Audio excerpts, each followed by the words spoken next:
독서 비상 자연을 바라보는 시선 시작하겠습니다. 자, 개관 먼저 볼게요. 나무의 힘 논설문이고요.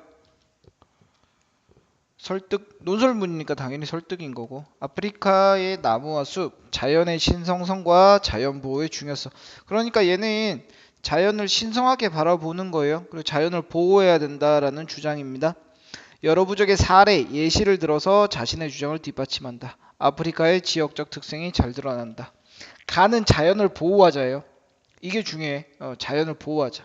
나 이탈리아 기행문 감상 예찬. 예찬 많이 했죠? 찬양한다 그랬습니다. 베네치아의 역사와 현재 모습. 자연을 극복하고 이용하여 완전히 지금 결이 다르죠. 자연을 극복하고 이용했다고. 도시 베네치아에 대한 예찬. 여행 건수를 날짜 순으로 한다. 역사와 지리적 특성 등을 섬세한 묘사를 통해 설명했다. 묘사 체크하시고요. 날짜 순 정도 체크하시면 되고. 지금 이 단원의 제목이 자연을 바라보는 시선이잖아.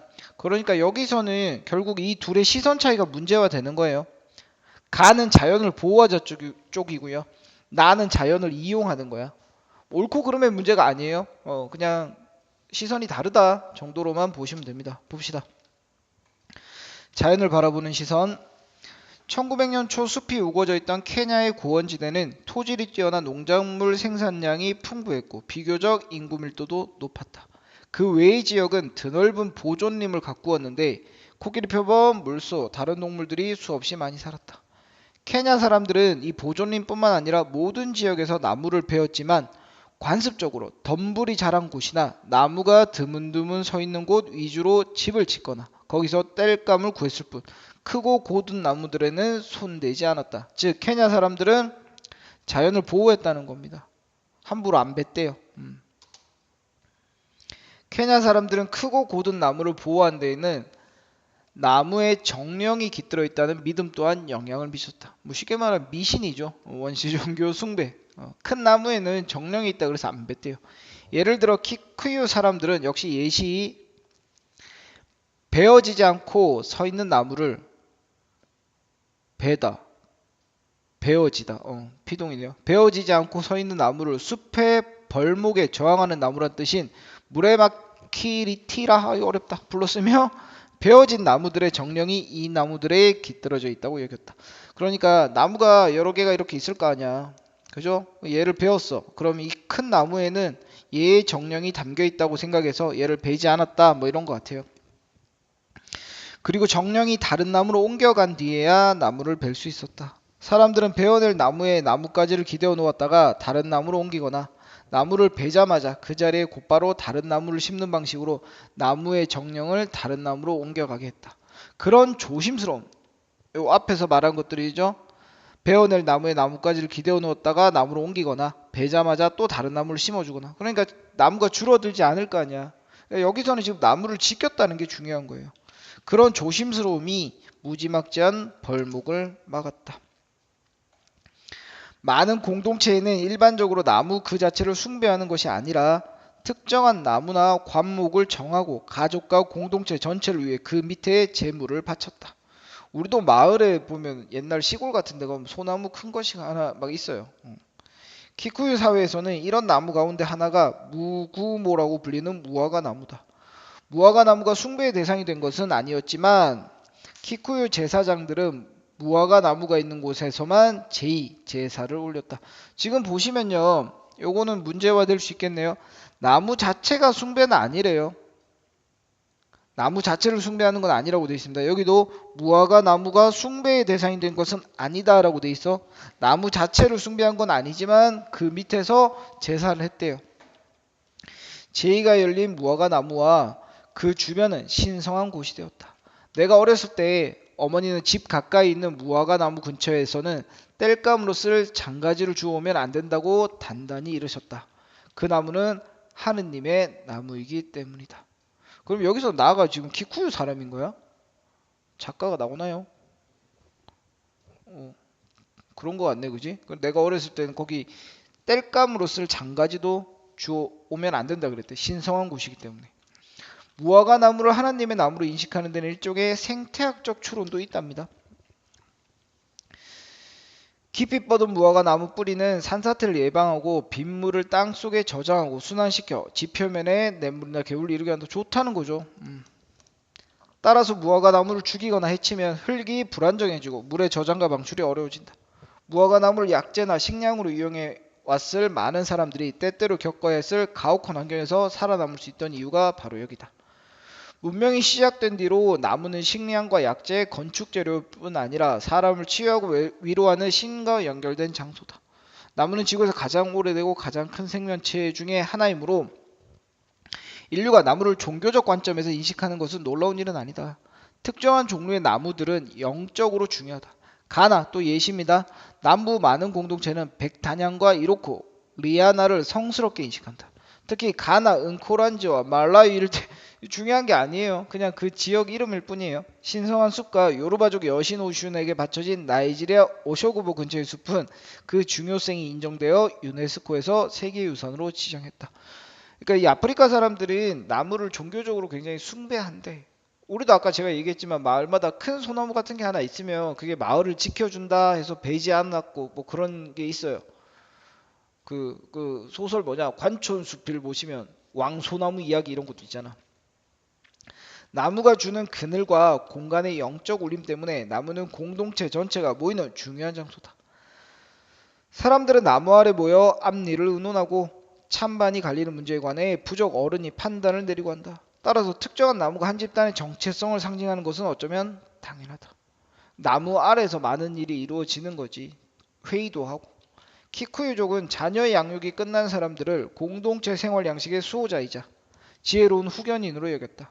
따라서 그들은 중재자이자 판관으로 받아들여졌으며 판관은 판단하는 거겠죠. 판결하는 사람. 의식이 진행되는 동안 부족의 어른 자리에 앉아 시익이 나무 막대를 쥐고 있었다. 그것은 폭력이 용인되지 않는다는 표시였대. 이 나무를 가지고 있으면 폭력을 허락하지 않는다는 표시였답니다. 이런 관례는 평화협정에 조인하는 것만큼 구속력을 지녔고 공동체 내부에서 그리고 공동체끼리 평화를 공동체 내부에서 그리고 공동체끼리 평화를 유지하는데 크게 이바지했다. 그냥 이 나무는 쉽게 말해서 뭐 평화의 상징이다. 폭력을 써서는 안 된다. 그런 뭐라 그래야 되지? 약속이었대요. 이런 관례였대, 관례.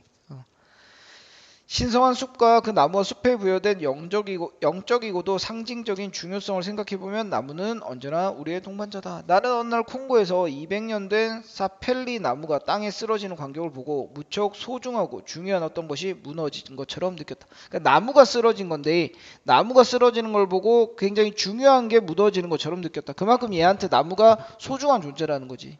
나무가 쓰러질 때 전 세계 모든 나무와 숲이 사라지고 있다는 메아리가 울렸다.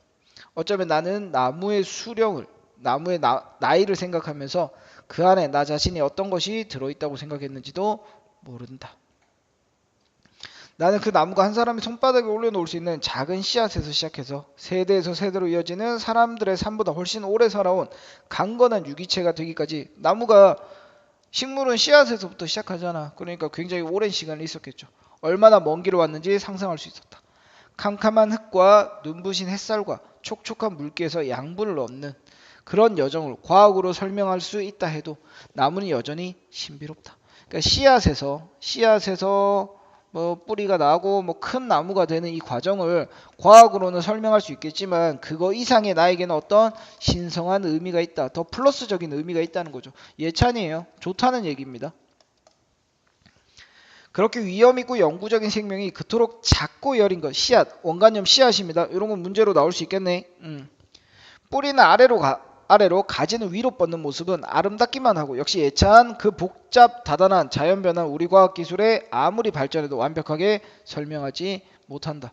여러분 그러면 예찬적 태도, 나올 게 너무 많은데 예찬적 태도하면 생각나는 문학작품 뭐 있나요? 참고로 하나 합시다.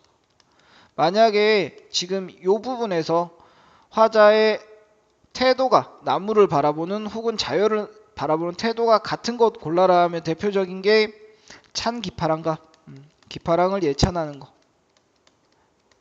그죠? 기파랑 그 다음에 현대시 중에 뭐 당신은 뭐 금결입니다 뭐 이런 것도 있어요. 보고 찾을 수 있어야 돼요. 문제 풀면 많이 나올 겁니다. 요건 나올 수 있습니다. 예찬. 사펠리 나무에서 나온 목재의 절반 이상이 연기로 사라진다는 사실에 나는 당혹스러웠다. 그 나무는 베어져 쓰러지는 바로 그 순간까지 비바람을 견디고 빗물에 젖고 건기에도 곧게 서 있을 수 있는 강인함이 있었기 때문이다. 가지에는 온갖 종류의 곤충이 살았다. 가끔 가지가 한두 개쯤 부러지기도 하고 여러 동물과 새들이 몸통에 구멍을 뚫거나 속을 파먹을 수 있지만 나무는 쉼없이 자란다. 공생하는 거죠. 같이 사는 거예요. 꼭 여기서 뭐 벌레나 새들이 나무를 괴롭힌다기보다는 같이 사는 거죠. 하지만 이제 그 나무는 없다.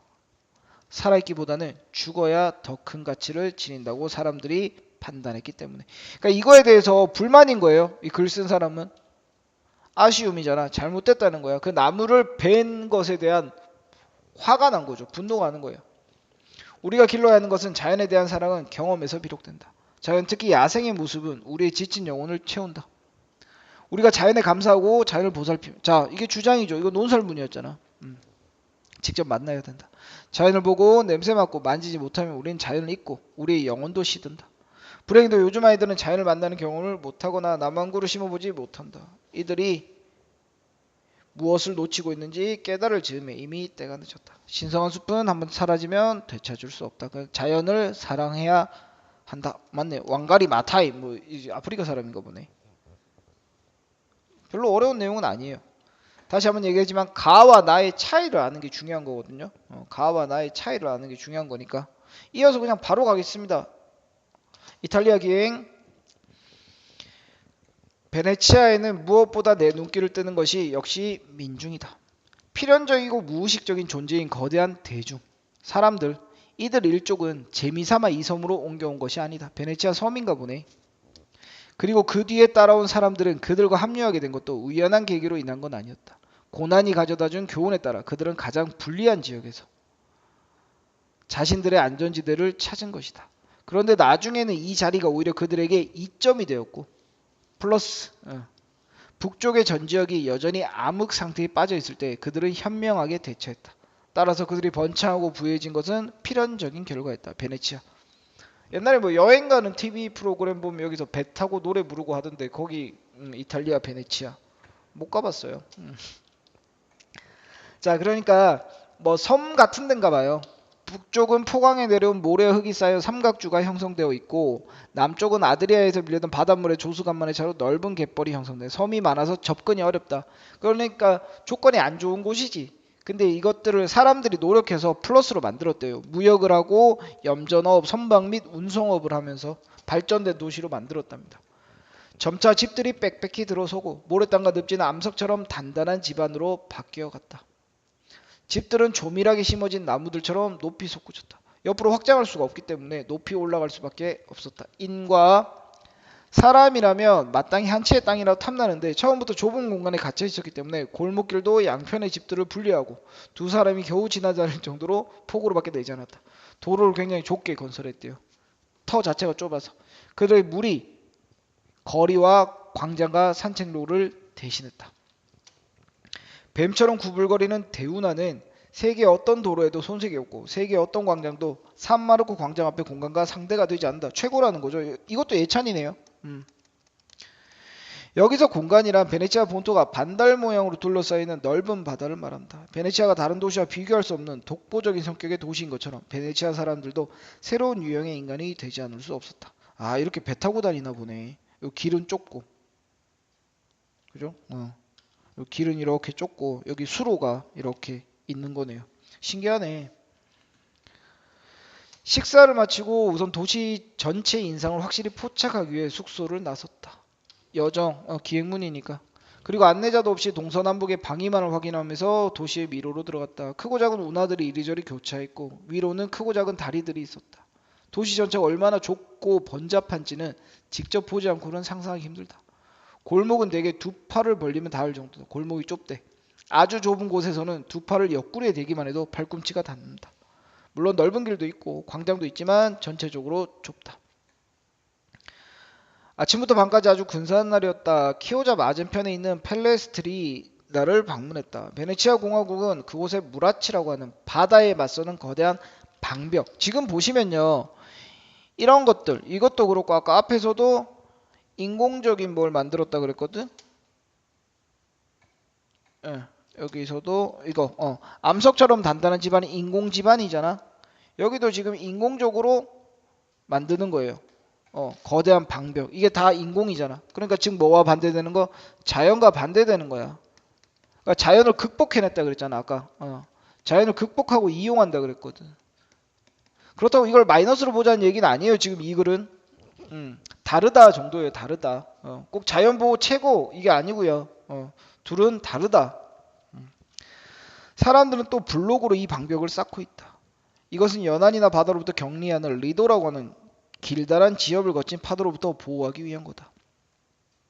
연안은 오래된 자연물의 산물이다. 밀물과 썰물의 조류와 대지와 상호작용에 이어서 태고적 바다의 수면이 점차 낮아진 결과 아드리아의 위쪽 끝부분에 광활한 늪이 형성됐다. 그 늪은 밀물 때에는 바닷물에 잠기지만 썰물 때에는 부분적으로 드러난다. 인간의 기술은 그 땅의 가장 높은 부분을 접수했고, 역시 기술이잖아요. 역시 자연과 반대되는 개념이라고. 이걸 잘 잡으셔야 됩니다. 수백 개의 섬으로 이루어진과 동시에 수백 개의 섬으로 에워싸인 베네치아가 탄생했다. 이와 동시에 엄청난 노력과 막대한 비용을 들여서 썰물대 주요 지점에 전함을 낼 수 있도록 깊은 운하도 만들었대요. 옛날 사람들이 지혜와 노력으로 고안해내고 실행한 것을 미안해요. 이제는 현재 우리가 그에 못지않은 지혜와 노력으로 보존해야 할 것이다. 기다란 띠 모양의 묻힌 리도는 연안 호수를 갈라놓고 있는데 바닷물이 안으로 들어오는 통로는 두 곳뿐이다. 하나는 카스텔로에 있고 또 하나는 카우자 근처에 있다. 밀물은 보통 하루에 2번씩 들어오고 마찬가지로 썰물도 2번 나간다. 항상 똑같은 방향으로 똑같은 과정을 되풀이해야 한다. 밀물 때는 안쪽은 늪지대가 침수되는데 물이 들어오니까 가장 높은 곳은 물에 젖기는 하지만 그래도 외부에서 그 존재가 눈에 보인다. 이게 리도라는 거를 만든 건가 봐. 리도의 역할인가 봐요. 호수를 바다와 그러니까 이걸 만들어서 호수랑 바다를 분리시키는 거겠지. 그러나 만일 바다가 새로운 길을 찾아 그 지역을 공격하면 제멋대로 드나든다면 상황은 달라질 것이다. 리도와 펠레스트리나, 산피에르 등지의 작은 마을들이 침수되면 두말할 필요가 없고 바닷물이 딴 데로 들어오게 되면 침수가 생길 수 있다고. 바닷물이 모든 것을 아무렇게나 삼켜버려서 소통로도 막힐 것이다. 리도는 섬이 될 것이고 지금은 그 배후에 있는 섬들이 지역으로 변할 것이다. 만약에 바닷물이 지금은 정해져 있다 그랬거든. 그죠? 바닷물에 밀물과 썰물이 정해져 있다 그랬어. 이거 뭐 그림을 그릴 수가 없네. 뭐 지금 이 지점이랑 이 지점 두 군데서만 일어난다라고 보는 거죠. 근데 다른 데서도 만약에 일어나면 이런 문제가 생긴다는 거야. 그러한 사태가 닥치지 않도록 리도를 보호하기 위해 모든 노력을 기울여야 된다. 근데 이 리도를 보호한다는 거는 자연을 보호하는 게 아니라 이건 인공적으로 만든 거잖아. 이걸 보호해야 된다는 거야. 인간이 이미 점유해서 특정한 목적에 맞게 형태와 방향을 부여한 것을 자연이 제멋대로 공격하거나 이렇게 바꾸지 못하게. 여기가 중요한 거네요. 여기서 이제 이 글쓴이의 생각이 나오네. 인간이 이미 점유해서 특정한 목적에 맞게 형태와 방향을 부여했어. 그러니까 자연을 어떻게 한 거야? 우리한테 맞게끔 바꾼 거죠. 그러면 아까 가글 같은 경우에는 이런 거 자체를 긍정으로 보겠어, 부정으로 보겠어? 부정으로 볼 거라고. 가는 자연을 있는 그대로 숭배하고 예찬해야 된다 그랬잖아. 그지? 있는 그대로 나무를 베는 게 나쁜 일이라고 했잖아요. 근데 이거는 여기서는 인간이 우리한테 맞게 바꿔야 된다는 거야. 이게 원래 크리스교, 기독교적 가치관은 이래요. 자연은 신이 우리한테 준 거기 때문에 우리 마음대로 이용해도 된다. 그게 기독교적 가치관이거든. 자연이 제멋대로 공격하거나 바꾸지 못하게 해야 된다. 그러니까 이 부분에서는 오히려 자연이 마이너스 같은 느낌이잖아요. 그죠? 파도가 유난히 높을 때 바닷물이 단 2곳으로만 들어올 수 있고 다른 곳은 막혀 있다는 사실이 무척 다행스럽다. 아무리 맹렬하게 밀고 들어오려고 해도 바닷물은 들어올 수 없고 몇 시간 후면 썰물의 법칙에 따라 맹위를 누그러뜨린다. 그러니까 이게 사람들이 그곳에 이제 리도를 만든 이유겠지. 자연의 법칙에 따라 움직이는 바닷물. 어쨌든 베네치아 사람들은 그 문제에 대해 아무 걱정할 필요가 없다. 서서히 빠져나간다는 사실이 베네치아를 천년 동안이나 안전하게 보호해줬고 그들은 또 운하를 현명하게 관리해서 재산을 보호하기 위해 최선을 다할 것이다. 그러니까 바닷물이 들어올 때 밀려 들어오는 게 밀물이잖아. 이거 딱 들어오는 군대가 두 군데인가 봐. 그 여기밖에 없어서 여기만 들어올 수 있는 이게 자연의 법칙이거든. 법칙이잖아. 그래서 이거를 지금 잘 유지해 나가고 있다. 뭐 이런 얘기인 것 같습니다. 됐죠? 지금 여기서는 학습 활동에서 이걸 좀 잘 봐야 돼요. 가와 나의 차이점 보면 가는 자연을 보살피는 태도가 중요하고 자연을 통해 우리의 영혼 채울 수 있다. 자연을 점유하는 거야. 베네치아 사람들은. 그죠? 특정한 목적에 맞게 방향을 부여했다. 요게 중요할 것 같아요. 요거 문제화 시킬 겁니다. 분명히. 이걸 읽고 어디와 같은지 알아야 돼요. 자연에 압도된 긴 역사를 통해 볼 때 인간의 세계는 자연의 일부에 지나지 않는다. 그러니까 자연의 우위잖아. 자연과 인간을 두었을 때 자연의 우위를 두는 거야. 이게 가의 입장이잖아. 하지만 아프리카 여러 민족은 자연에 적응하는 노력을 거듭해 오다가 스스로 문화를 창출했다. 자연에 적응할 뿐만 아니라 하늘, 땅, 그리고 강과 숲, 풍부한 야생동물과 식물을 모두 전통 종교의식을 통해 인간 정신세계와 깊숙이 연결시켰다. 이거는 자연 보호, 자연과 함께 해야 된다. 즉 자연을 건드리면 안 된다는 거야. 가는. 나는 보세요. 근데 베이컨, 아는 것이 힘이다.